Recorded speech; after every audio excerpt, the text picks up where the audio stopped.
नमस्कार, आप देख रहे हैं रफ्तार मीडिया और मैं आपके साथ प्रियंका मलिक हाजिर उत्तराखंड की तमाम छोटी बड़ी खबरें लेकर खबरों का रुख करेंगे। लेकिन सबसे पहले एक नजर हेडलाइंस पर।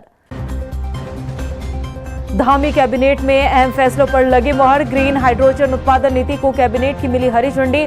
5 साल की सेवा पूरी करने वाले एएनएम स्वास्थ्य कर्मियों को तबादले का लाभ देने वाले प्रस्ताव को भी किया पास।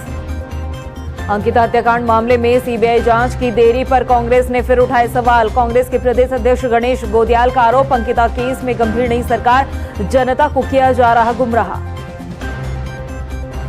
उत्तराखंड कांग्रेस अभी तक नहीं कर पाई नई टीम का ऐलान। बिन सेना के 27 की नैया पार पाना सेनापति के लिए नहीं आसान सवाल। क्या पार्टी में अंदरूनी कलह या गोदियाल पर कोई दबाव?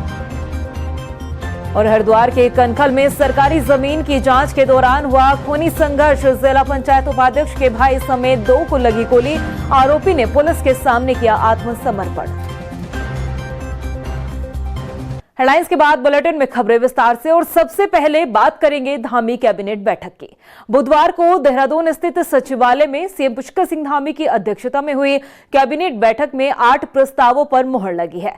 कैबिनेट ने उत्तराखंड में ग्रीन हाइड्रोजन उत्पादन नीति को मंजूरी देने के साथ ही स्वास्थ्य कर्मचारियों को लाभ पहुंचाते हुए कई अन्य प्रस्तावों को भी मंजूरी दी है। तो आइए मंत्रिमंडल के फैसलों पर ग्राफिक्स के जरिए एक नजर डालते हैं। धामी कैबिनेट बैठक में 8 प्रस्तावों पर मुहर लगी है। स्वास्थ्य कार्यकर्ता एएनएम जिनकी सेवा 5 साल पूरी हो चुकी है, वो आपसी सहमति से जिलों में ट्रांसफर का लाभ ले सकते हैं।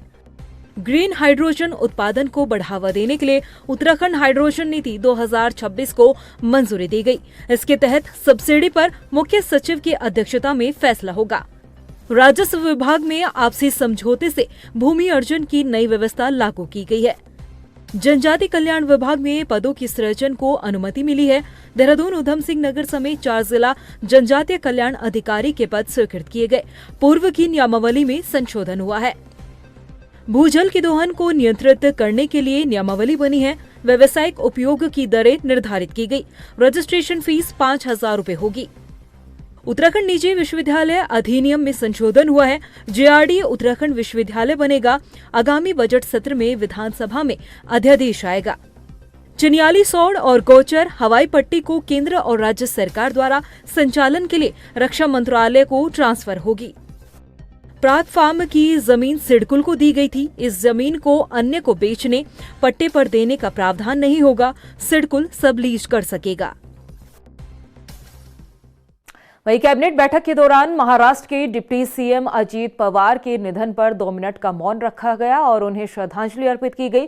सीएम पुष्कर सिंह धामी ने गहरा दुख जाहिर करते हुए कहा कि अजीत पवार सरल स्वभाव के थे। हमेशा आम जनता के बीच रहकर सेवा भाव से उन्होंने काम किया। सीएम धामी ने उनके लंबे और समर्पित राजनीतिक जीवन को याद करते हुए कहा कि महाराष्ट्र के लिए उन्होंने अलग अलग पदों पर रहते हुए बेहतर कार्य किए हैं।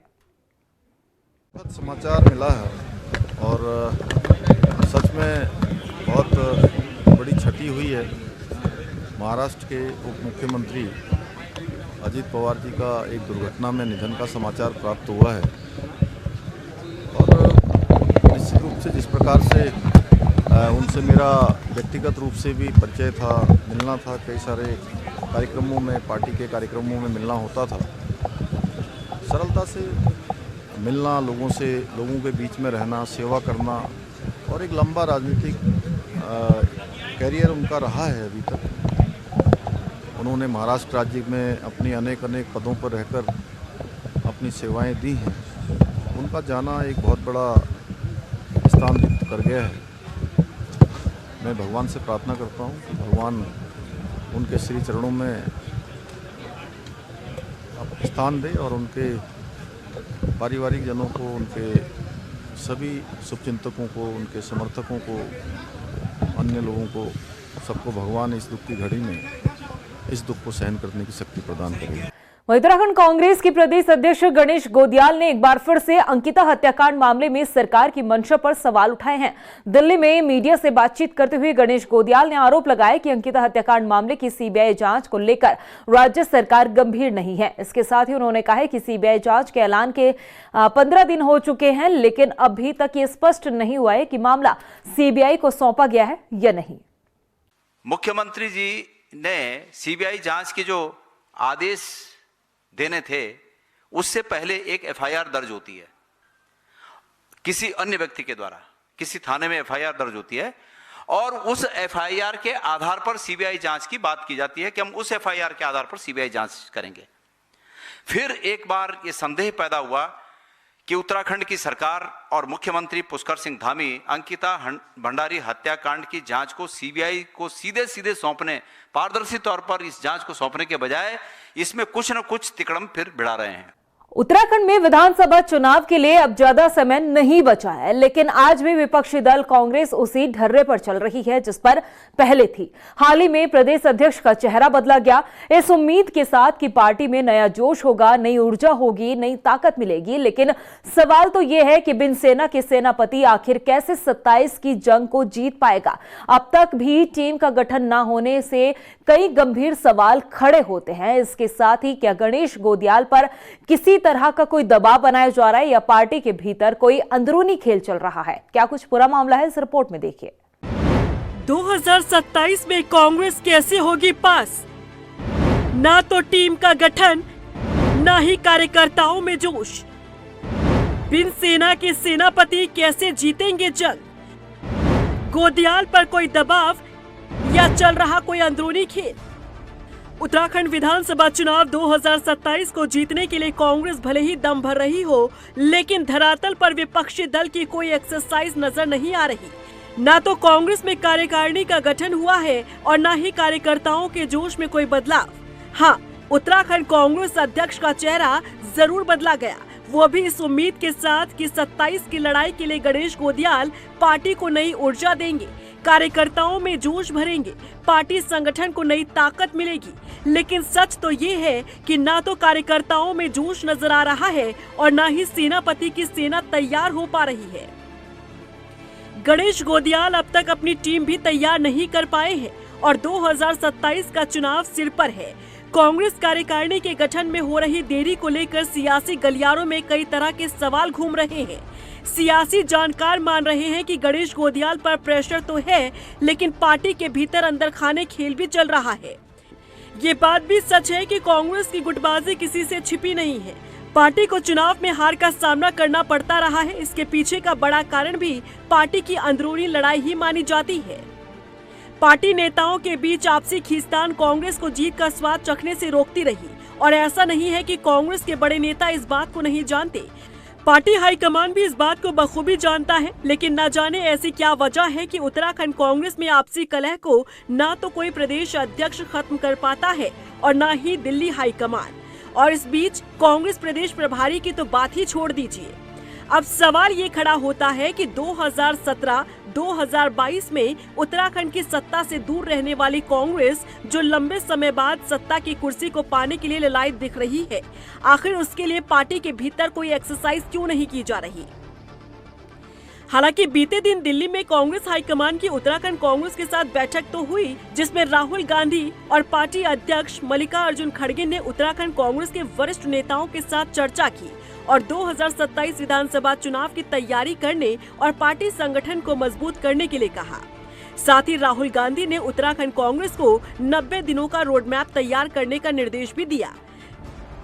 इसके साथ ही राष्ट्रव्यापी मनरेगा बचाव के तहत 31 जनवरी से 6 फरवरी तक राज्य भर में धरना प्रदर्शन का प्लान तैयार किया गया है और 7 से 16 फरवरी के बीच राज्य स्तर पर विधानसभा के घेराव के लिए रैली आयोजित करने के लिए निर्देश दिए गए हैं।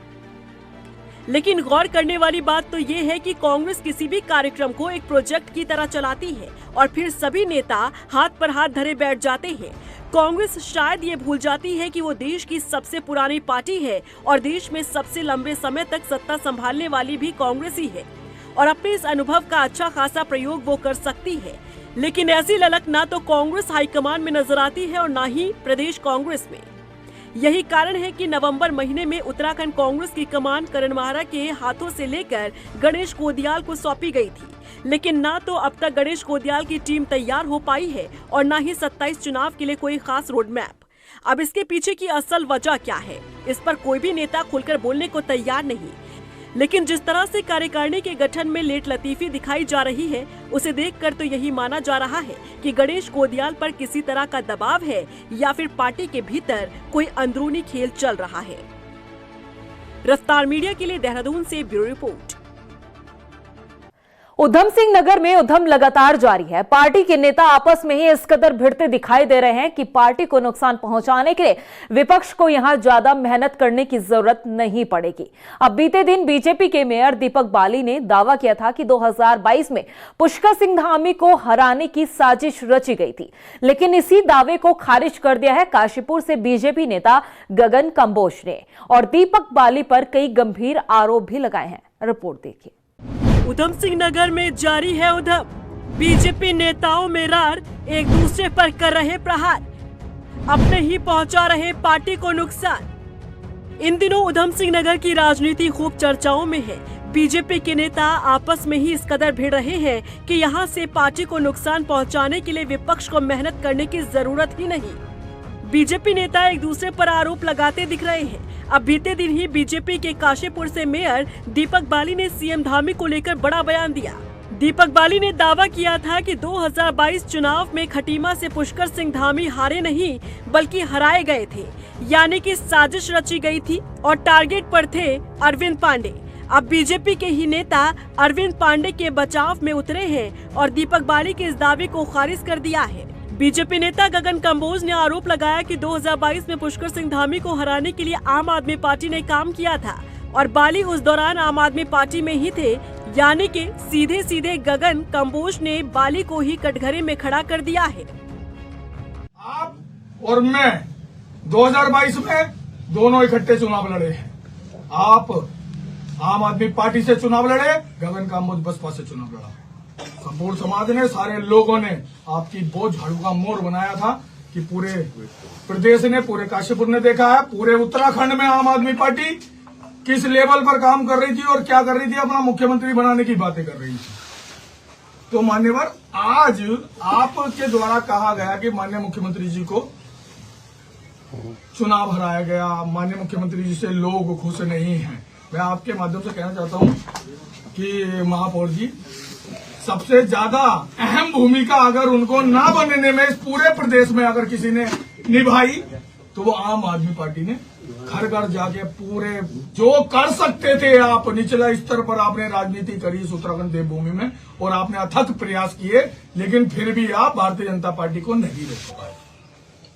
फिर उसके बाद कहानी आती है कि साहब यहाँ काशीपुर की कि साहब चुनाव लड़े, आप भी लड़े, मैं भी लड़ा, आप और मैं, आप लड़े 2 साल चुनाव, गगन कंबोज लड़ा मात्र 15 दिन चुनाव, और आपके और मेरे वोटों में मात्र 500-700 वोटों का अंतर था, इससे ज्यादा अंतर नहीं।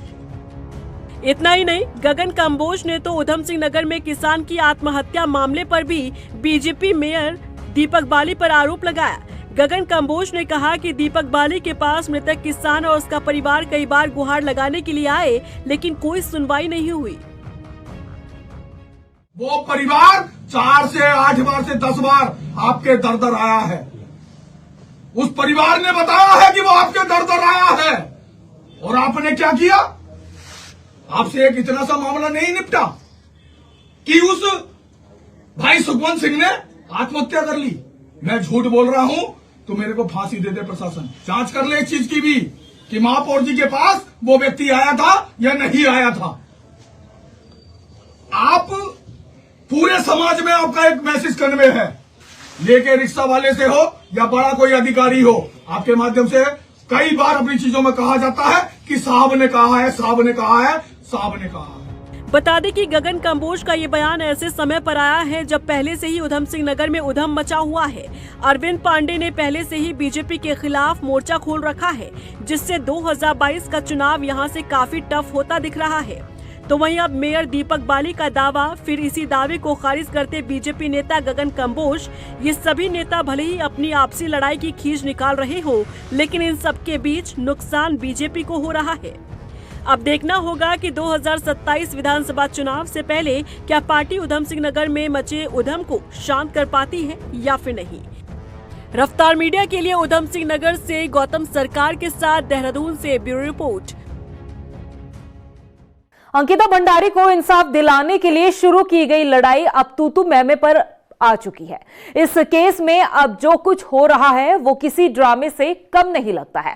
अंकिता को इंसाफ दिलाने की बात करने वाले जो लोग आज आपस में झगड़ रहे हैं, उनकी कहानी आपस में और भी ज्यादा उलझती हुई दिखाई दे रही है। सवाल है कि क्या ये सब एक सोची समझी साजिश थी या फिर वाकई इस पूरे मामले में कोई गहरा राज छिपा हुआ है। रिपोर्ट देखिए। अंकिता को इंसाफ दिलाने की लड़ाई आपसी झगड़े पर आई। हर रोज एक नए राज से उठ रहा पर्दा। सोची समझी साजिश या कोई राज छिपा है गहरा। उत्तराखंड की बेटी अंकिता भंडारी को इंसाफ दिलाने के लिए शुरू हुई लड़ाई अब नया मोड़ लेती दिख रही है। अंकिता के नाम पर अब लोग आपसी रंजिश का बदला लेते दिख रहे हैं। दरअसल अंकिता हत्याकांड केस में अब जो हो रहा है वो किसी ड्रामे से कम नहीं लग रहा। अंकिता के इंसाफ से शुरू हुई इस कहानी में अब असल मुद्दे को छोड़कर बेमतलब की बातें हो रही हैं। खुद को अंकिता की हितैषी बताने वाली उर्मिला सनावर ने अपनी आपसी लड़ाई में प्रदेश की जनता को ही लपेट लिया। उर्मिला ने कहा कि लोग कह रहे हैं कि मैं अंकिता हत्याकांड मामले में अपनी रोटियां सेक रही हूं, अपना दुख रो रही हूं। उर्मिला ने सोशल मीडिया पर लाइव आकर कहा कि क्या सिर्फ अंकिता ही है, मैं उत्तराखंड की बेटी नहीं हूँ, मेरा दुख नहीं सुना जाना चाहिए। अब उर्मिला के इस लाइव के बाद लोग तमाम सवाल उठा रहे हैं, क्योंकि अब ऐसा लग रहा है कि ये मामला इंसाफ का नहीं रहा, आपसी रंजिश का अखाड़ा बन चुका है। एक तरफ उर्मिला सनावर है तो दूसरी तरफ आरती गौड़। हर दिन एक दूसरे पर छींटाकशी में कोई कब नहीं। इनके आपसी झगड़ों में अंकिता का सिर्फ नाम है। अंकिता के नाम का ही इस्तेमाल कर आपसी दुश्मनी का बदला लिया जा रहा है। बता दें कि इस कहानी में पहले तो 3 किरदार आए।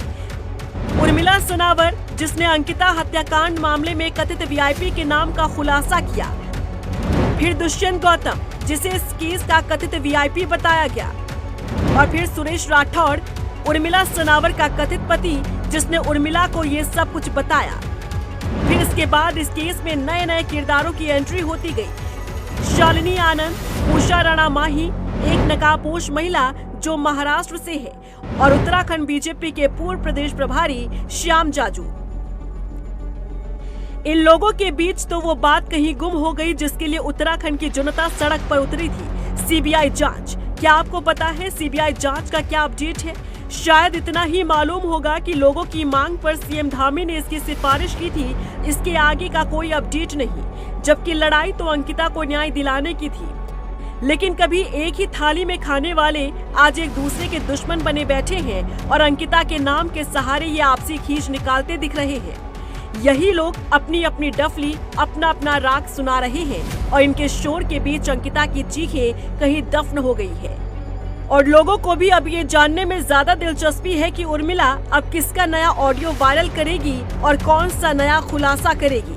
फिलहाल कुल मिलाकर देखें तो अब ये पूरी लड़ाई कैट फाइट से ज्यादा कुछ और नजर नहीं आती।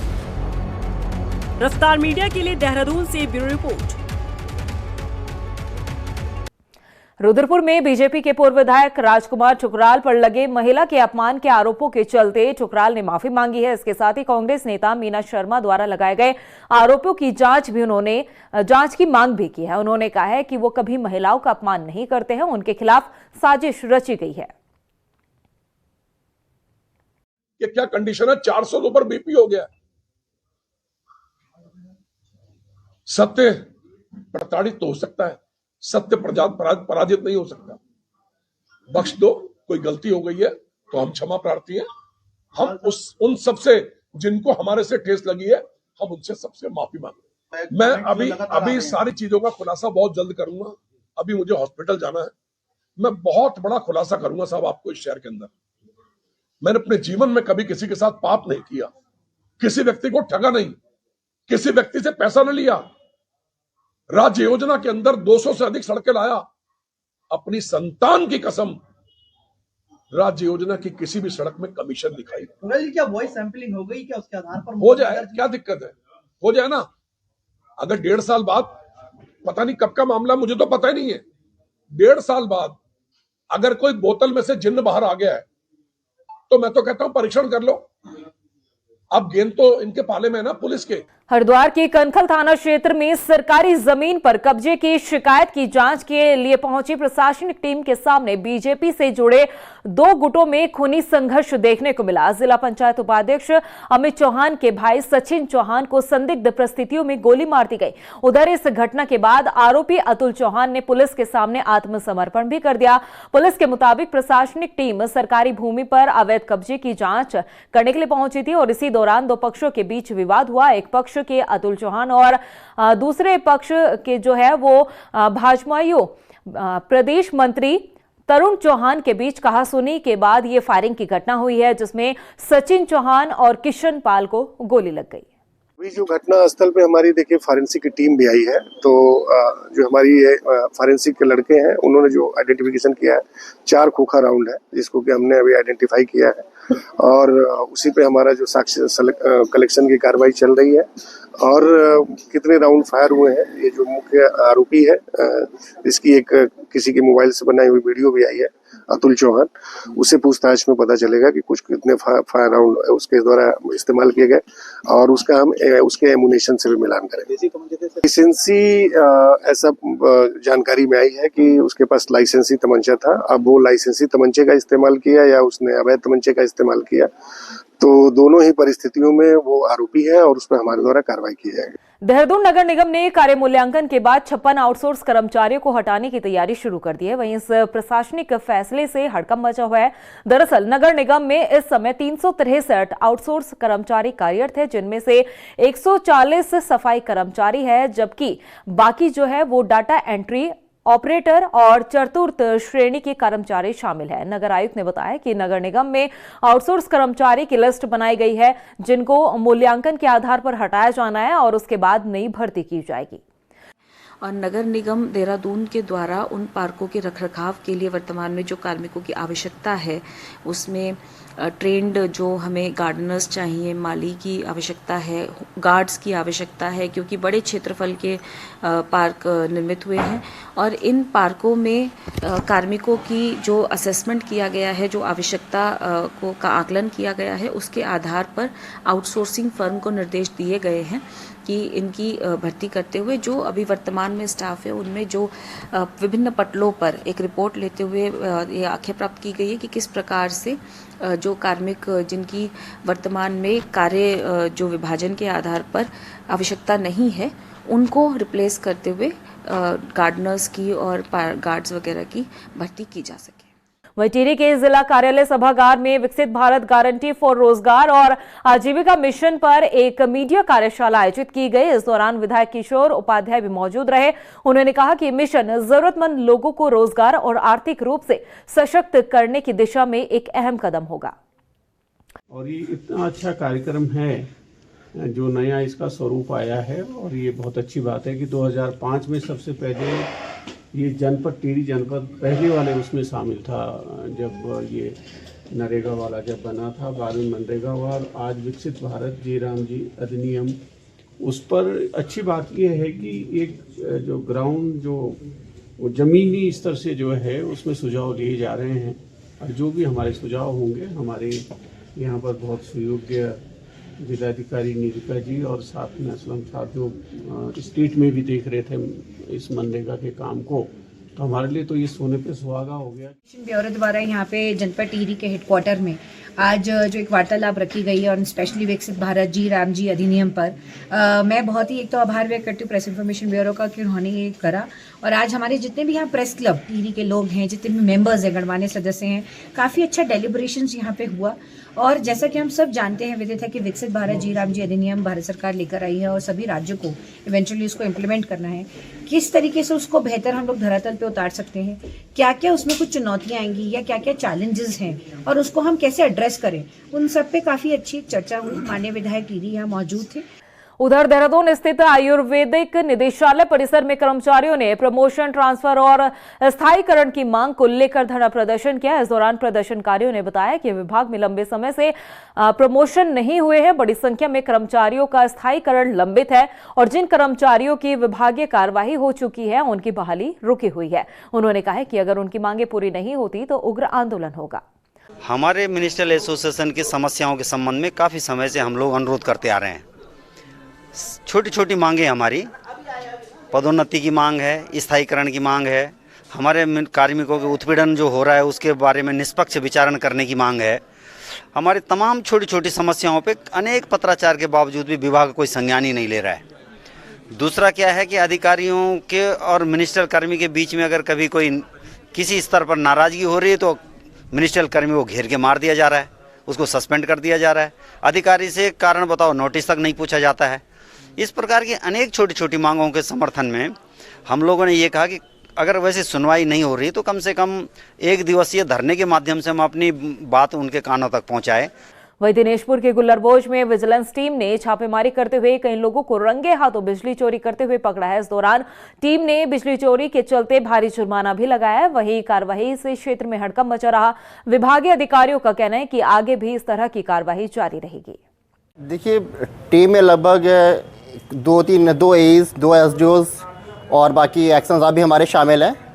और बहुत दिनों से सुनने में ऐसा आ रहा था कि यहाँ पे कुछ चोरी की सूचनाएं मिल रही थी, तो इसलिए आज एक गदरपुर एरिया में एक चोरी का अभियान चलाया गया और अभी चल रही है जांच।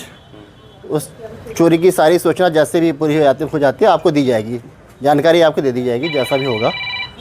तो आप तक कितने लोग? अब तक लगभग 4-5 लोग तो हो ही गए, 4-5 चोरियाँ पकड़ी जा चुकी, तो जस्ट शुरुआत हुई है अभी जस्ट।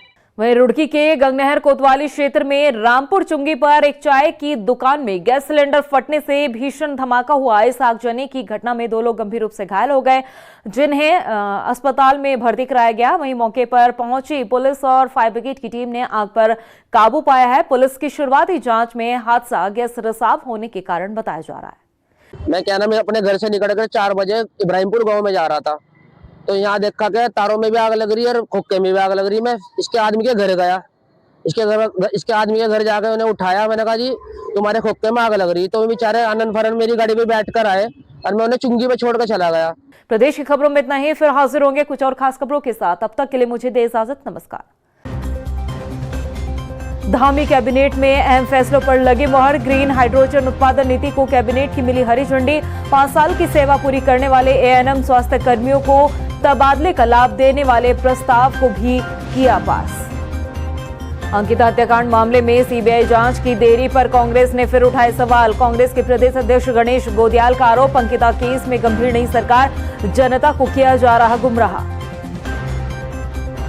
उत्तराखंड कांग्रेस अभी तक नहीं कर पाई नई टीम का ऐलान। बिन सेना के 27 की नैया पार पाना सेनापति के लिए नहीं आसान सवाल। क्या पार्टी में अंदरूनी कलह या गोदियाल पर कोई दबाव? और हरिद्वार के कनखल में सरकारी जमीन की जांच के दौरान हुआ खूनी संघर्ष। जिला पंचायत उपाध्यक्ष के भाई समेत 2 को लगी गोली। आरोपी ने पुलिस के सामने किया आत्मसमर्पण।